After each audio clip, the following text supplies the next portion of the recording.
through chapter 14, verse 8. Dominick, you have our attention.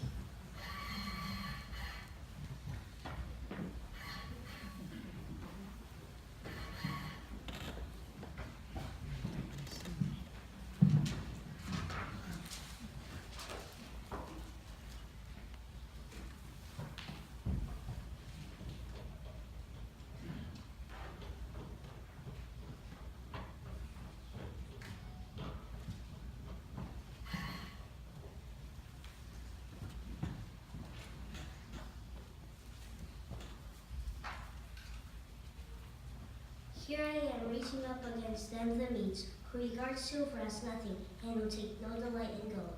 Their bows will shatter young men. They will show no pity on the fruit of the womb, nor mercy to children. In Babylon, the most glorious of kingdoms, the beauty and the pride of the Chaldeans will be like Sodom and Gomorrah, when God overthrew them. She will never be inhabited, nor will she be a place to reside in throughout all generations. No arrival pitches tent there, and no shepherds will rest their flocks there. The desert creatures will lie down there. Their houses will be filled with eagle owls. The ostriches will reside there. The wild goats will skip around there. Howling creatures will cry out in their towers, and jackals in their luxurious palaces. Her time is near, and her days will not be prolonged.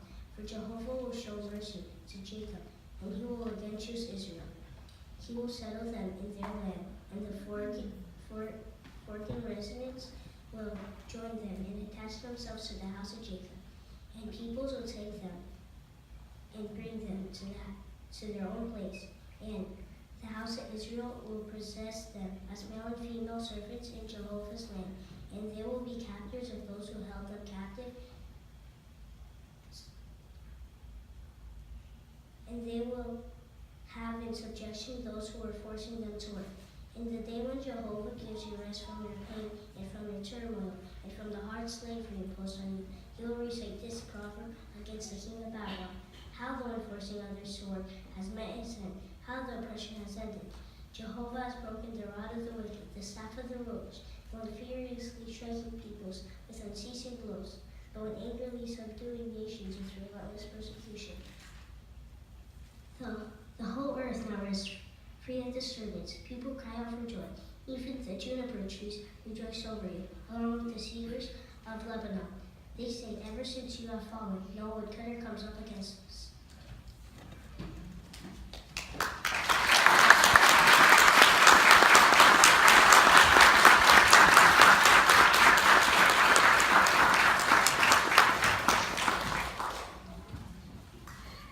Are you sure this was your first time? Brother Costa, you did an amazing job. Very, very well done. I was very impressed. There was a lot of words in there that, for example, in verse 7, 8, verse 8, even the juniper trees rejoice, cedars of Lebanon, no woodcutter. These are all words that for most kids your age would be really, really hard. And you did a really, really good job. And the point that you were working on was accurate reading. Now, why is it that accurate reading is so important? It's good that you understand this and you learned this.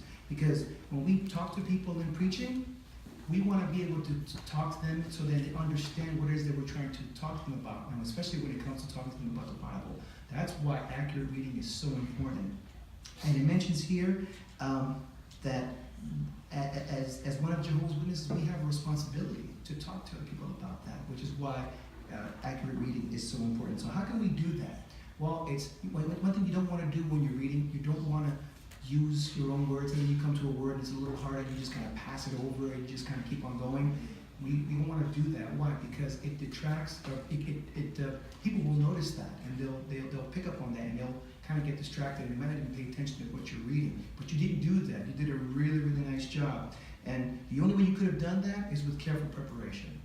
I can tell that you prepared for weeks to get this reading right, and you did a fantastic job. And so we are all definitely looking forward to your next Bible reading. Nice job, Mr. Brother Costa. Thank you very much. Now we'd like to get into, that brings an end to our Treasures from God.